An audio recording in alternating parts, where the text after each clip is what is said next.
Queridos hermanos y amigos, reciban un cordial saludo. Nos encontramos en la lección número 12, el llamado a estar firmes. Una lección maravillosa que estamos llegando al final, al epílogo, a la conclusión de esta maravillosa carta que estamos estudiando, la carta que escribió el apóstol Pablo a los Efesios. Nos encontramos en la parte final, nos encontramos en la conclusión y el apóstol Pablo, como un comandante, como un grito de guerra, hace un llamado, hace una exhortación, hace un grito de guerra urgente, importante, un llamado muy especial para concretar la unidad teológica que ha venido presentando en la carta acerca de la gran victoria de la salvación gloriosa que hay en Cristo, acerca del cambio y la transformación que el ser humano ha encontrado en Cristo, ese poder que desde el cielo Cristo, llevando cautiva la cautividad y derramando sobre los hombres los dones del Espíritu Santo, el ministerio poderoso del Espíritu Santo, ahora llega a la gran conclusión de esta carta. Empieza el cierre de la carta a los Efesios y vamos a leer el capítulo 6 y el versículo 10. Dice la palabra de Dios: por lo demás, hermanos míos, fortaleceos en el Señor y en su fuerza poderosa. Es un llamado para que nosotros recibamos el poder y la fuerza de Dios.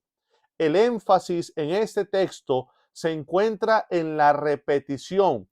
Fortaleceos en el Señor para recibir el poder de su fuerza. La repetición o la importancia se recalca en recibir la fortaleza para poder recibir el poder de Dios. Ese poder y esa fortaleza del cristiano la encontramos en el Señor, que es una referencia directa a Cristo. Una frase que el apóstol Pablo ha estado utilizando en la carta al menos unas 30 veces.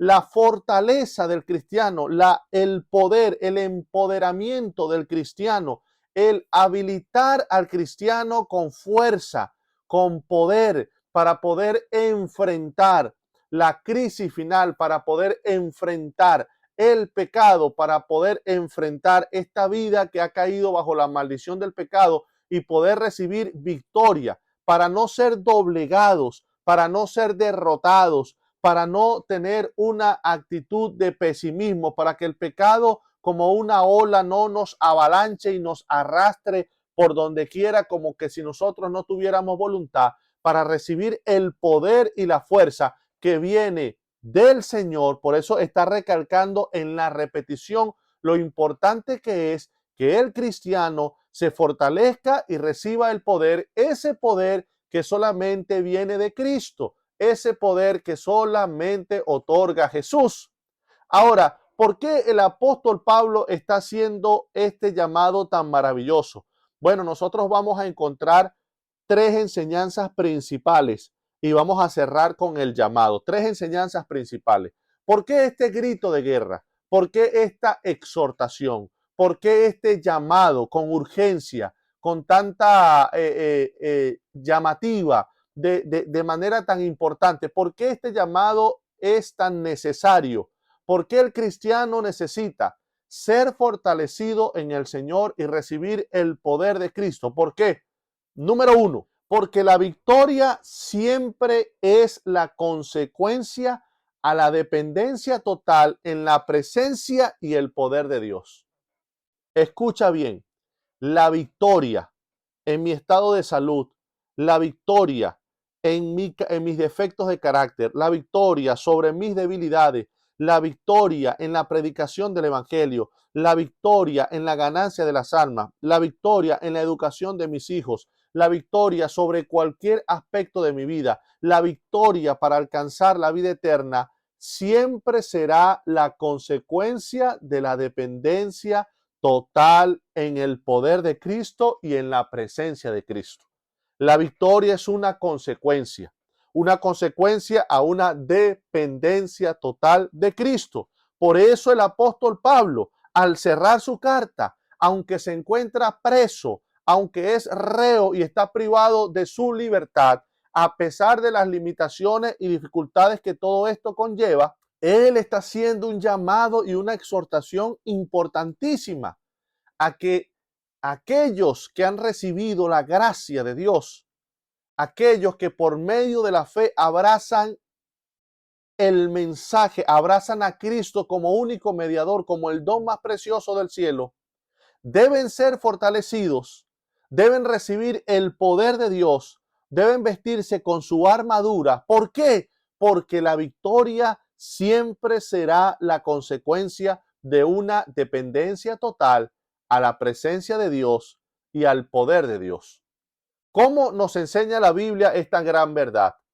Bueno, citemos algunos ejemplos bíblicos. Por ejemplo, vamos al libro de Deuteronomio. En el capítulo 20 encontramos las instrucciones para el pueblo de Dios cuando en su travesía, en su caminar de conquistar la tierra que Dios había prometido, cuando se suscitaran, cuando se levantaran batallas, combates bélicos, adversidades en el camino, cómo ellos iban a luchar, cómo iban a enfrentar al enemigo, cómo iban a enfrentar a las armas, a los hombres montados a caballo, a los carros de guerra. ¿Cuál es la instrucción? ¿Será que la instrucción sería afilen bien sus espadas, busquen todo el armamento que puedan, atrincherense en lugares estratégicos para que puedan emboscar a los enemigos? En la instrucción de guerra, ¿dónde está el consejo? Miren lo que dice, capítulo 20, verso 1.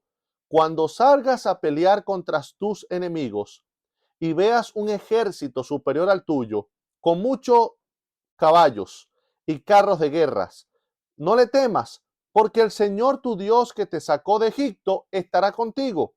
Cuando estés a punto de entrar en batalla, el sacerdote pasará al frente y exhortará al ejército con estas palabras: escucha, Israel, hoy vas a entrar en batalla contra tus enemigos. No te desanimes ni tengas miedo. No te acobardes ni te llenes de pavor ante ellos, porque el Señor tu Dios está contigo. Él peleará en favor tuyo y dará la victoria sobre tus enemigos. ¿Te das cuenta? ¿Qué estrategia militar más extraña? Cuando vayamos a enfrentar la guerra, no estés pendiente de cuántas armas tenemos, no estés pendiente de la destreza física, de la altura de nuestros hombres de guerra, de su habilidad o de su pericia para poder planificar. No, la estrategia es que el sacerdote vaya al frente, que el sacerdote dé las instrucciones y haga la oración. ¿Por qué? Porque el que va a pelear por el pueblo es Jehová, porque Jehová está con nosotros, su presencia está con nosotros. Él peleará a favor de nosotros. Él nos dará la victoria sobre nuestros enemigos. Por eso en el cierre de la carta, con este llamado de combate, con este llamado de guerra que está haciendo el apóstol Pablo, se justifica su llamado, su exhortación a que nosotros seamos fortalecidos, recibamos la habilidad de poder, seamos empoderados, recibamos fuerza, tengamos el poder de Dios y nos vistamos de su armadura, porque la victoria siempre es la consecuencia de la dependencia total en la presencia de Dios y en su poder. La victoria viene de Dios. El Señor debe estar conmigo. Yo debo recibir su fortaleza, su presencia y su vestimenta, toda su armadura completa, no de manera parcial, para yo poder vencer, porque la victoria viene de Cristo, la victoria viene de Dios, la victoria viene de la deidad, la victoria viene de nuestro Dios, el que es por los siglos de los siglos y será para siempre el mismo, el todopoderoso, el único que es santo y eterno. Por eso el apóstol hace este llamado tan importante. Pero veamos otros ejemplos. Vamos al libro de Jueces, capítulo 7, versículo 15. Cuando Gedeón oyó el relato del sueño y su interpretación, se inclinó y adoró. Luego volvió al campamento de Israel y ordenó: levántense, el Señor ha entregado en manos de ustedes el campamento madianita. ¿Te das cuenta? Debemos recordar el contexto. Debemos recordar que los israelitas estaban sometidos por la multitud de los madianitas.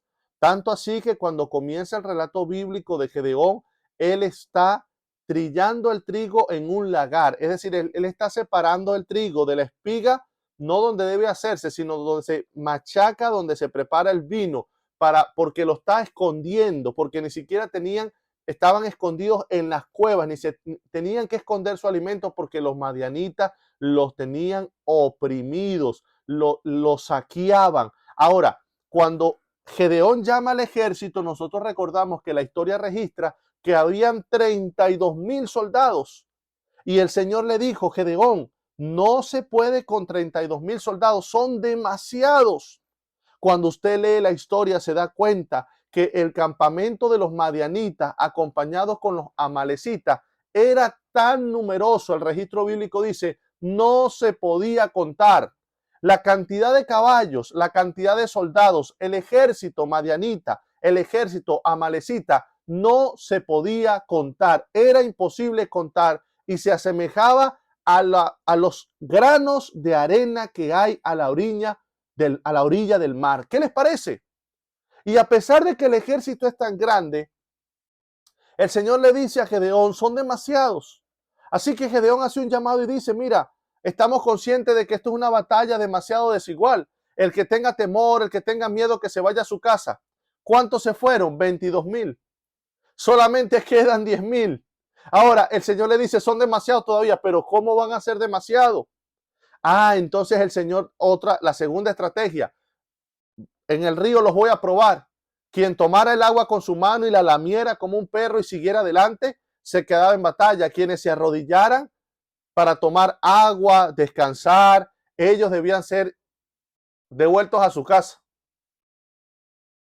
9,700 personas se arrodillaron y solamente quedaron 300. Esos 300 hombres tuvieron que tomar todas las provisiones, esos 300 hombres tuvieron que tomar las trompetas, esos 300 hombres tuvieron que tomar los cantos, los cántaros, las antorchas, y esos fueron a la batalla. Pero ¿qué vio Gedeón en el sueño?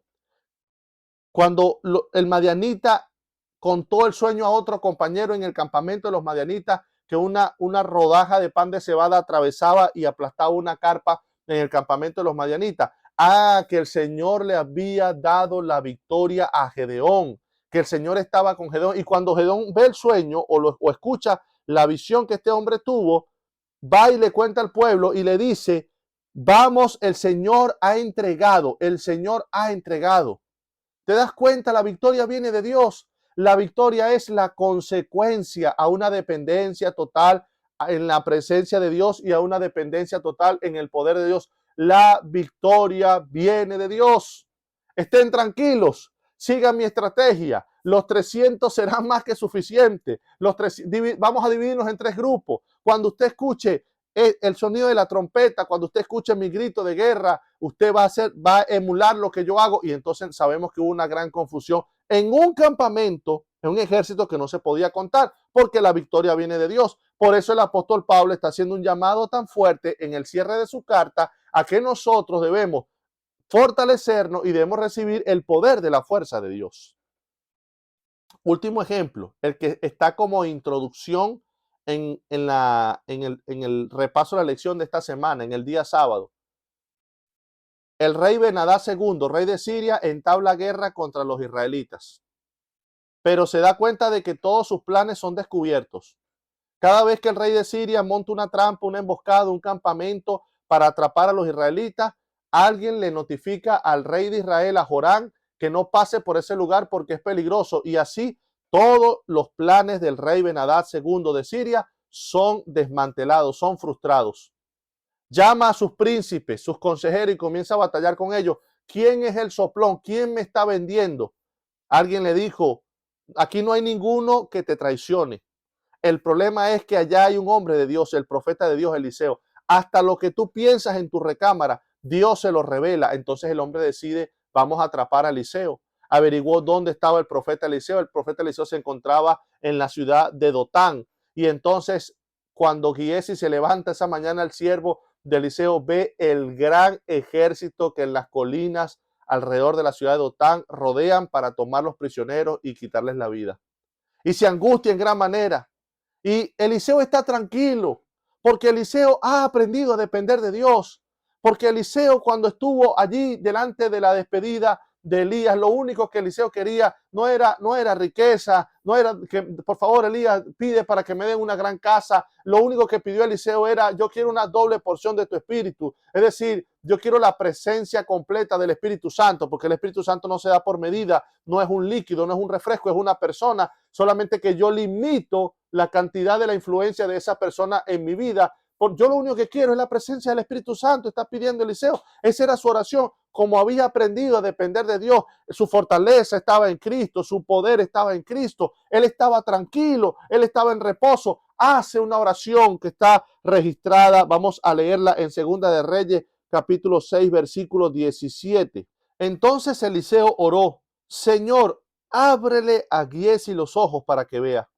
El Señor así lo hizo, y el criado vio que la colina estaba llena de caballos y de carros de fuego alrededor de Eliseo. Cuando la oración de Eliseo es respondida y este hombre, Giezi, es habilitado por el poder de la presencia del Espíritu Santo y puede ver a los guerreros invisibles, puede ver lo que vio David cuando estaba delante de Goliat, el gran ejército que Jehová tiene a su disposición en los cielos. Él vio carros de fuego, vio ángeles, vio un ejército que se encontraba en medio del ejército sirio y en medio de la presencia de Eliseo y de Giezi, de su persona, porque el Señor los cercó, porque el Señor los protegió. Y nosotros sabemos la historia, la gran ceguera que cayó sobre ellos. Eliseo los tomó de la mano, los llevó a la capital del reino de Israel, a Samaria. El rey Jorán quería quitarles la vida, pero él le dijo que no, esto no es correcto. Cuando se toma un botín de guerra, dales un gran banquete y envíalos nuevamente a su casa. La victoria viene de Dios. Por eso en la estrategia de guerra pasaba el sacerdote y les decía: no tengan miedo, no se centren en el número de su ejército. La victoria, el Señor peleará con nosotros, Él estará de nuestra parte. Por eso Gedeón, con 300 hombres, una cantidad demasiado insignificante, demasiado, perdone la expresión, demasiado ridícula ante un ejército que no se puede contar. Pero ¿qué dijo Gedeón? La victoria la va a dar Dios. La victoria viene de Dios.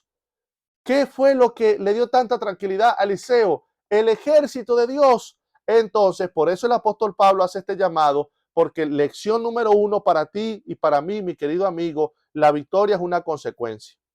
La victoria es una consecuencia a la dependencia total en la presencia y en el poder de Dios. ¿Cuál es tu batalla? ¿Cuál es tu guerra? ¿Cuáles son tus luchas? ¿Cuáles son las grandes cosas que perturban tu mente constantemente, a cada segundo? ¿Cuál es tu insatisfacción? ¿Cuáles son tus sentimientos encontrados? ¿Cuál es la gran lucha que tienes? ¿Cuál es la gran preocupación? ¿Qué es lo que tanto te angustia? Cualquiera que sea tu lucha, la victoria viene de Dios.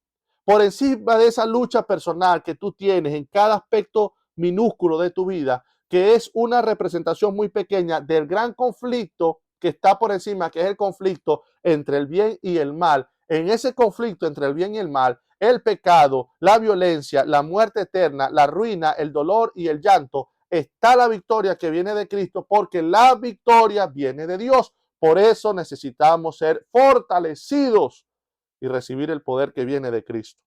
Miren lo que dice el libro Profetas y Reyes en la página 192.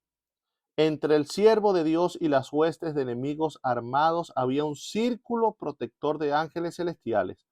Habían descendido con gran poder, no para destruir ni para exigir homenaje, sino para rodear y servir a los débiles e inermes siervos del Señor. Cuando los hijos de Dios se ven puestos en estrechez y a todas luces no pueden escapar, deben confiar tan solo en el Señor. Esa es la primera enseñanza que nos da la lección de escuela sabática. Lección número 2. ¿Por qué el apóstol Pablo está haciendo este llamado de guerra? ¿Por qué el apóstol Pablo utiliza figuras y frases que tienen que ver con la guerra, con el combate, con una gran batalla? ¿Por qué?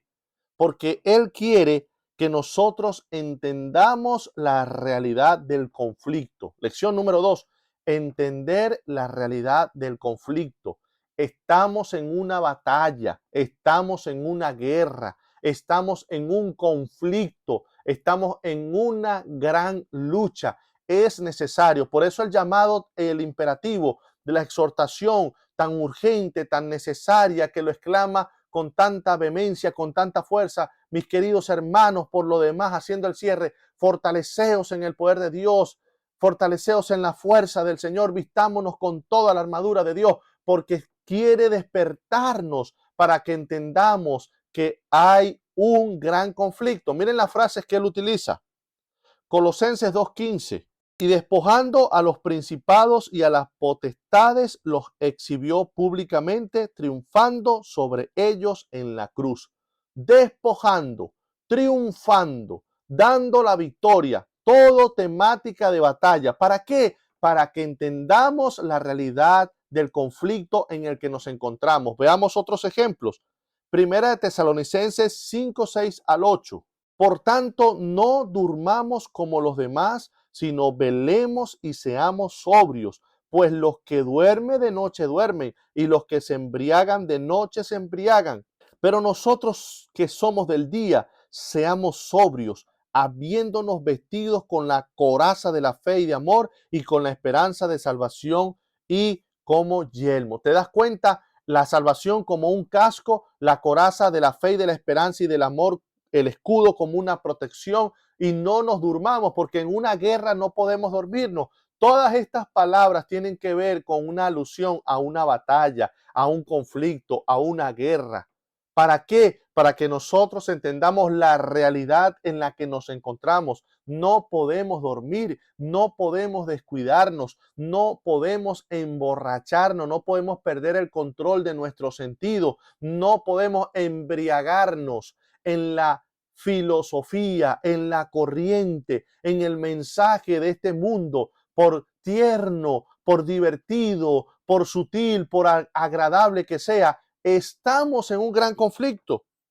Efesios 6:12, porque no tenemos lucha contra sangre y carne, sino contra principados, contra potestades, contra los gobernadores de las tinieblas de este mundo, contra huestes espirituales de maldad en las regiones celestiales. Estamos en una lucha porque no tenemos lucha, estamos en una batalla, estamos en un gran combate. No podemos dormirnos, no podemos descuidarnos. El libro Conflicto de los Siglos, página 499 a la 500 dice: desde los días de Adán hasta los nuestros, el gran enemigo ha ejercitado su poder para oprimir y destruir. Se está preparando actualmente para su última campaña contra la iglesia.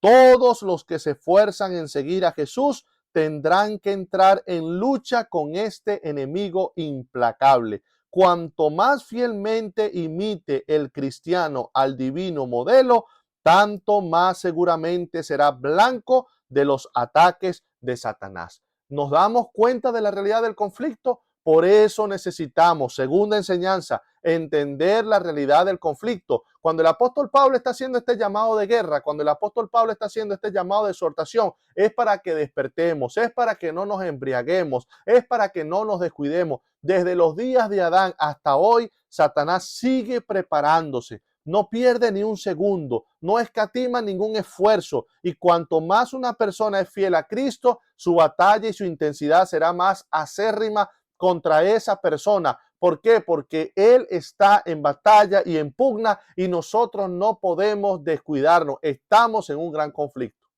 Enseñanza número 3. El llamado del apóstol Pablo a que seamos fortalecidos en el Señor, a que recibamos el poder de su fuerza, a que nosotros nos vistamos con la armadura de Cristo, está siendo presentado urgente, de manera llamativa y necesaria. Número 1, para que aprendamos que la victoria es la consecuencia a la dependencia total de su presencia y de su poder.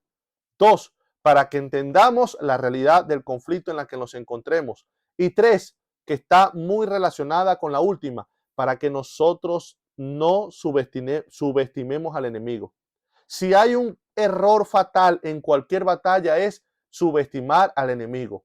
En cualquier deporte que usted haga, en cualquier disciplina, cualquier juego, cuando usted subestima al enemigo, cuando usted no se prepara, cuando usted no entiende que en cualquier momento, en cualquier descuido, usted puede ser derrotado, usted con toda seguridad será derrotado. No podemos subestimar al enemigo. Por eso voy a leer otra vez Efesios 6, el versículo 12. Dice, porque no tenemos lucha contra sangre y carne, sino contra principados, contra potestades, contra los gobernadores de las tinieblas de este mundo, contra huestes espirituales de maldad en las regiones celestes. ¿Se dan cuenta de la repetición? ¿Se da cuenta de las diferentes sinónimos? ¿Se da cuenta de los diferentes títulos, autoridades, potestades, poderes que rigen el mundo de las tinieblas? No es una batalla contra un hombre, no es una batalla contra un ser humano. Ahora, no debemos subestimar al enemigo. Lección número 3, debemos estar conscientes de quién es el enemigo. Pero al estar consciente de quién es el enemigo, no es para amedrentarnos, no es para intimidarnos, no es para que nos acomplejemos, no es para que digamos no lo voy a lograr, nunca lo voy a lograr, no es para que yo me desanime, no. La realidad de no subestimar y conocer quién es el enemigo no es para intimidarme ante el enemigo, sino para entender la necesidad que tengo de preparación. Hay que prepararse, familia. Miremos una pelea de boxeo. La pelea de boxeo es entre dos seres humanos con muchas similitudes porque inclusive están rankeados o diferenciados por sus pesos, por sus libras. Hay diferentes categorías según el peso de la persona. Es una batalla cuerpo a cuerpo con un ser humano versus otro ser humano. Un hombre contra un hombre, con muchas similitudes, inclusive con el mismo peso. Los boxeadores se preparan, los boxeadores se entrenan hasta los campeones mundiales. Tienen una fecha de entrenamiento, tienen un campamento, se retiran de casa, van al campamento y por unos cuantos meses, carrera, cardio, músculo, rapidez, ejercicio, resistencia, se preparan porque no pueden subestimar al enemigo porque con un golpe lo pueden mandar a la lona. Si nuestra batalla no es contra un ser humano, familia, la batalla no es contra el hermano que siempre critica y que siempre desanima. Ese desánimo y esa crítica no viene de él. Ese desánimo y esa crítica es consecuencia del pecado. El pecado que lo ha malogrado y que le ha tocado sufrir. No es él el enemigo, es el enemigo de las almas. No es un ser humano. La batalla no es porque no tenemos dinero. La batalla no es porque no nos alcanzan los recursos. La batalla no es porque tenemos que pensar bien las cosas, no podemos ser tan atrevidos. La batalla no es contra una persona, no es contra una institución. La batalla es contra Satanás y los ángeles caídos. Y esos ángeles caídos, aunque limitados, tienen poder. Son seres superiores a los seres humanos. Son ángeles que fueron creados por la mano de Dios y recibieron poder de Dios.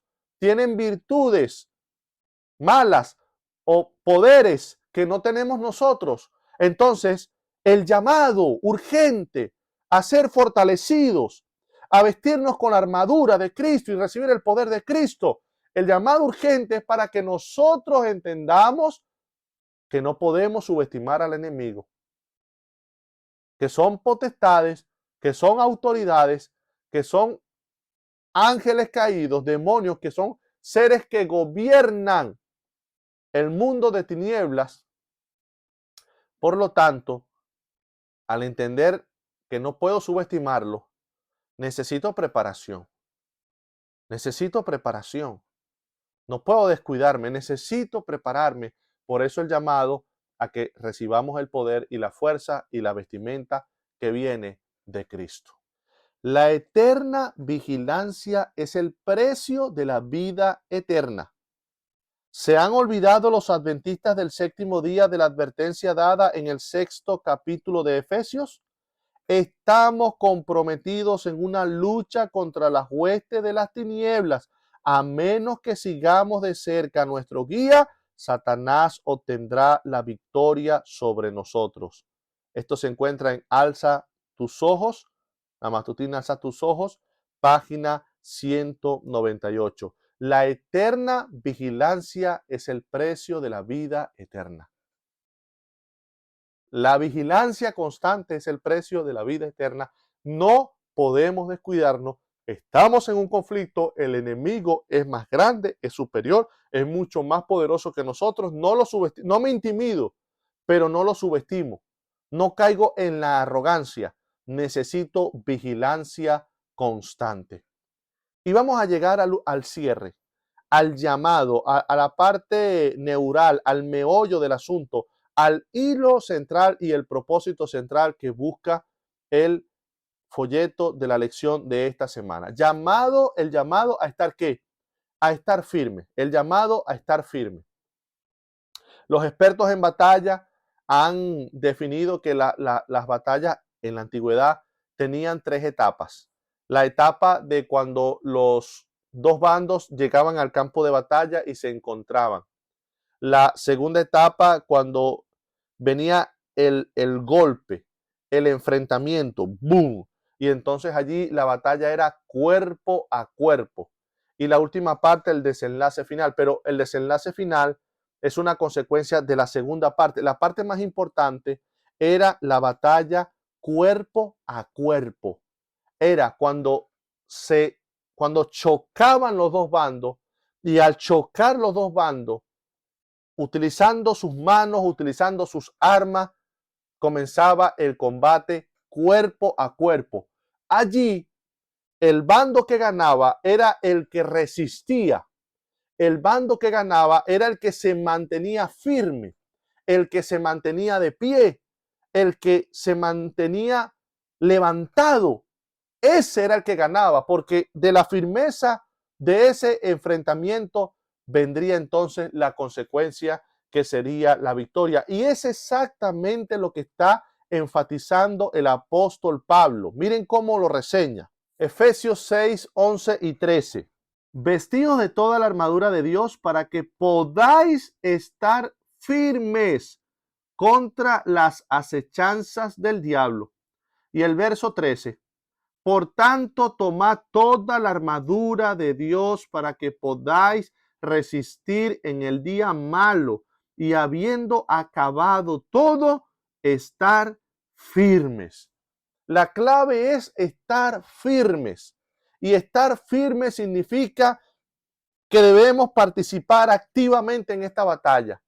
Que no podemos ser parte pasiva. Estar firme debe llevarnos a la imaginación de que estamos en la batalla cuerpo a cuerpo, día a día, minuto a minuto, segundo tras segundo, cada decisión, cada comportamiento, cada palabra, cada acto de mi vida. Estoy en medio de la etapa más importante de la batalla, el conflicto cuerpo a cuerpo. Ahora, miren algo interesante. Cuando nosotros, esto se va a analizar la semana que viene, pero nos vamos a dar cuenta que en realidad el llamado a usar la armadura es un llamado defensivo. No es un llamado a ganar la victoria, porque el estar firme no es un llamado a conquistar la victoria. Me voy a explicar mejor. Cuando usted lee, por ejemplo, Efesios 6:17 dice, tomad el yelmo de la salvación y la espada del Espíritu, que es la palabra de Dios. La palabra espada es macaira.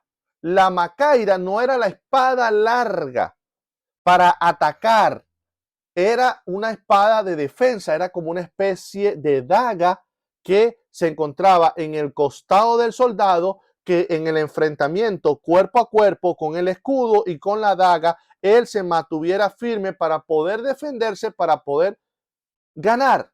En otras palabras, el llamado a estar firme nos está diciendo que nosotros lo que necesitamos es resistir. ¿Por qué necesitamos resistir? ¿Por qué no necesitamos conquistar? Porque la victoria ya fue conquistada. Porque la victoria la alcanzó Cristo. Porque la victoria la obtuvo Cristo por ti y por mí en la cruz del Calvario. La obtuvo Cristo en la sanidad y en los milagros que obró cuando estuvo aquí en la tierra. La obtuvo Cristo en su sometimiento perfecto a la ley de Dios. La obtuvo Cristo cuando cargó todos los pecados de la humanidad sobre sus lomos y cuando recibió el juicio, la ira de Dios eterna, cuando pagó con su sangre preciosa la deuda de todo ser humano y recibió la muerte eterna, y al tercer día resucitó de manera gloriosa y poderosa, y las cadenas de la muerte no pudieron contenerlo. La victoria ya se ganó. Por eso estamos en una batalla de defensa, estamos en una batalla de resistencia, estamos en una batalla de mantenernos cubiertos bajo el manto de la gracia, porque la victoria ya la ganó Cristo. Yo lo que debo es ser perseverante, yo lo que debo es mantenerme firme, yo lo que debo es mantenerme en pie, porque la victoria ya Cristo la ganó. En los lugares celestiales, la página 352 dice: si alguna vez hubo un tiempo en que tuvimos necesidad de fe e iluminación espiritual, es ahora. Los que están velando con oración y escudriñando diariamente las Escrituras con el ferviente deseo de conocer y hacer la voluntad de Dios, no serán extraviados por ninguno de los engaños de Satanás. Esa es nuestra batalla. Estamos firmes cuando todos los días buscamos el consejo divino, cuando todos los días con humildad, con sinceridad, queremos descubrir la voluntad de Dios. Queremos que Dios nos transforme, no solamente el conocimiento que viene de Dios, sino que ese conocimiento nos transforme, nos acerque a Él, nos ayude a depender de Él, nos ayude a creer más en Él, nos ayude a caminar más cerca de Él. Allí me mantengo firme.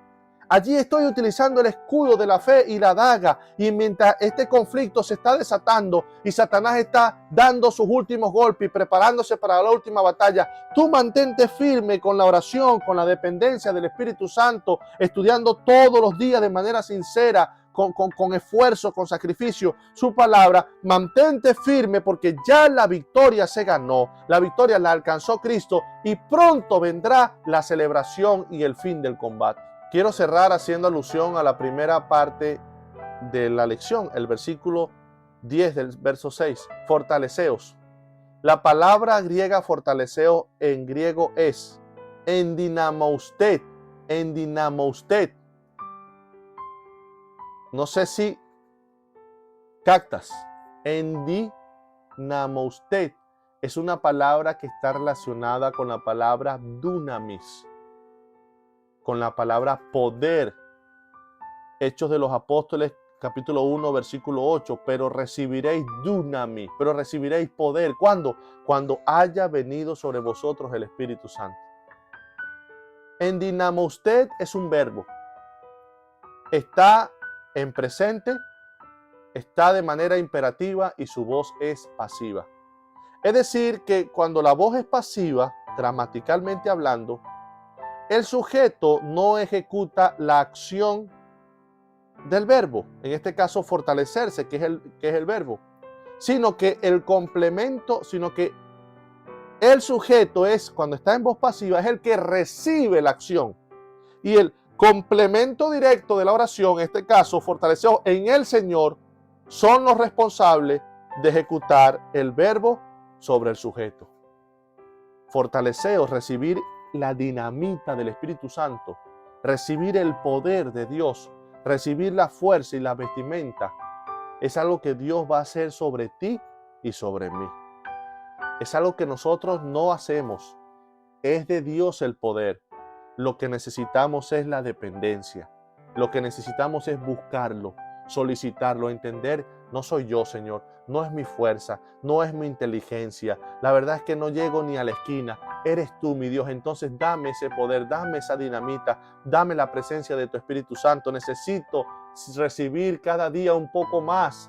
Yo abrir, no es el Espíritu Santo una gotica, otra, no, yo abrir mi corazón para que vaya entrando más y más y más de la presencia del Espíritu Santo, para ser sellado, para ser confirmado. Apocalipsis capítulo 7, antes de que los 4 ángulos de la tierra sean soltados, para que seamos confirmados en esta fe y en este poder. Querida familia, el que te va a fortalecer es el Espíritu Santo. El que te va a dar el poder es el Espíritu Santo. Pero Él no te lo puede dar si tú no lo buscas. Él no te lo puede dar si tú no oras, si tú no lo pides, si tú no lo escuchas, si tú no sabes cuál es su voluntad, si tú no tratas de comprender su designio, si tú no tratas de comprender qué es lo que Él quiere para tu vida, no vamos a recibir ese poder jamás. Así que te invito para que seas fortalecido en el poder de Jesús, para que el Espíritu Santo te bautice diariamente y para que recibas el dunamis, seas fortalecido, seas habilitado con poder para resistir, para mantenernos firmes, porque la victoria viene muy pronto. Dios te bendiga, Dios te guarde.